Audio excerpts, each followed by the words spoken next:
Start. सुप्रभात। आज हम पढ़ेंगे व्यंग्यकार शरद जोशी की रचना तुम कब जाओगे अतिथि।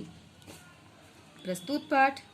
तुम कब जाओगे अतिथि में शरद जोशी ने ऐसे व्यक्तियों की खबर ली है जो अपने किसी परिचित या रिश्तेदार के घर बिना कोई पूर्व सूचना दिए आ धमकते हैं और फिर जाने का नाम ही नहीं लेते, भले ही उनका टिके रहना मेजबान पर कितना ही भारी क्यों न पड़े। लेखक इस व्यंग्य के द्वारा हमें यह सोचने पर मजबूर करता है कि आखिरकार अच्छा अतिथि कौन होता है। वह जो पहले से अपने आने की सूचना देकर आए और एक दो दिन मेहमानी करा के विदा हो जाए, या वह जिसके आगमन के बाद मेजबान वह सब सोचने को विवश हो जाए जो इस पाठ के मेजबान निरंतर सोचते रहे।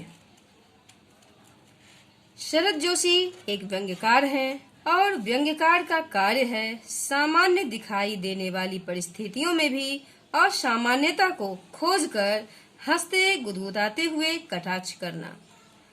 लेखक के घर में बिना कोई पूर्व सूचना दिए अतिथि आ धमकते हैं और लेखक ने इस अतिथि के आ जाने पर अपने हृदय की भावनाओं चिंताओं को व्यंग्य के जरिए अभिव्यक्त किया है। जीवन की सामान्य सी परिस्थितियों यथा कैलेंडर के पन्नों का हवा में उड़ना या बिस्तर की चादर पर पड़ी सिलवटें, इन सभी का लेखक ने अपने व्यंग्य में अतिथि को उसके घर में अतिथि बनकर आने की अवधि को बताने के सूचक संकेत के रूप में प्रयोग किया है।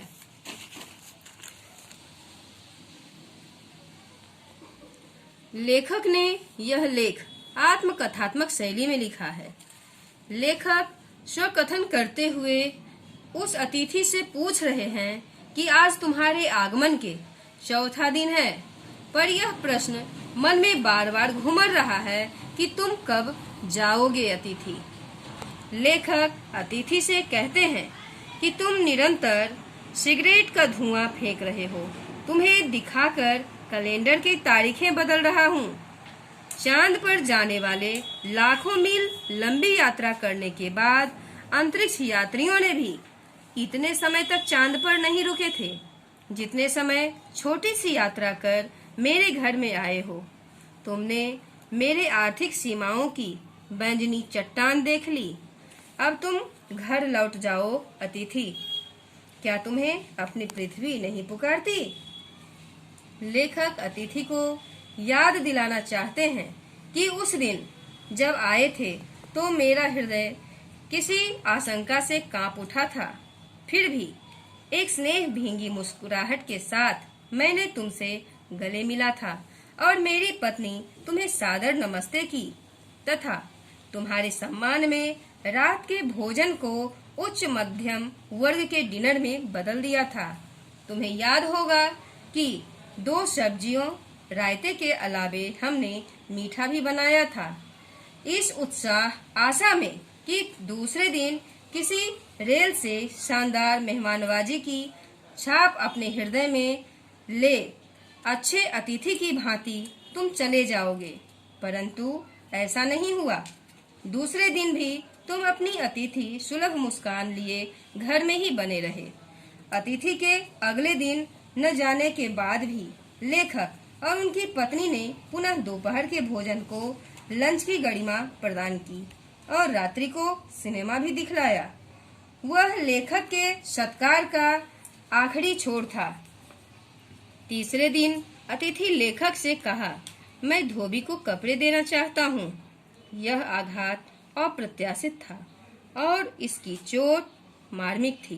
पहली बार लेखक को लगा कि अतिथि सदैव देवता नहीं होता, वह मानव और थोड़े अंशों में दानव भी हो सकता है। किंतु लेखक अपनी सहज बनियान पर औपचारिक कुर्ता डालने लगा।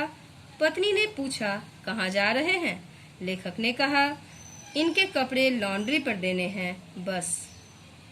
लेखक की पत्नी की आंखें बड़ी बड़ी हो गईं। एकाएक इस आशंका से बड़ी बड़ी हो गई थी कि अतिथि अधिक दिनों ठहरेगा और आशंका भी निर्मूल नहीं थी। लेखक परेशान है कि अतिथि कपड़े धुल जाने के बाद भी यही है। बातचीत के विषय भी समाप्त हो चुके। बार बार यह प्रश्न उठ रहा है, तुम कब जाओगे अतिथि? कल लेखक की पत्नी ने लेखक से पूछा था, कब तक टिकेंगे ये?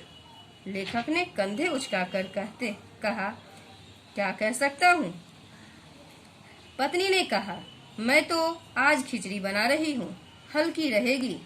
सत्कार की उष्मा समाप्त हो रही थी। डिनर से चले थे, खिचड़ी पर आ पहुँचे। अब भी अगर तुम अपने बिस्तर को गोलाकार रूप नहीं प्रदान करते हो तो हमें उपवास तक जाना होगा। तुम्हारे मेरे संबंध एक संक्रमण के दौर से गुजर रहा है। तुम्हारे जाने का यह चरम क्षण है। दूसरों के यहाँ अच्छा लगता है, मगर बस चलता तो सभी लोग दूसरों के यहाँ ही रहते, पर ऐसा नहीं हो सकता। अपने घर की महत्ता का गीत इसी कारण गाए गए हैं। होम को इसी कारण स्वीट होम कहा गया है कि लोग दूसरों के होम की स्वीटनेस को काटने न दौड़ें। तुम्हें अच्छा लग रहा है। शराफत की भी कोई चीज होती है और गेट आउट भी एक वाक्य है जो बोला जा सकता है। लेखक कहते हैं कि कल जो किरण तुम्हारे बिस्तर पर आएगी वह तुम्हारे यहाँ आगमन के बाद 5वें सूर्य की परिचित किरण होगी और तुम घर लौटने का सम्मानपूर्ण निर्णय ले लोगे।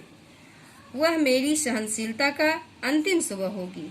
मैं जानता हूँ कि अतिथि देवता होता है, पर आखिर मैं भी मनुष्य ही हूँ। मैं तुम्हारी तरह कोई देवता नहीं।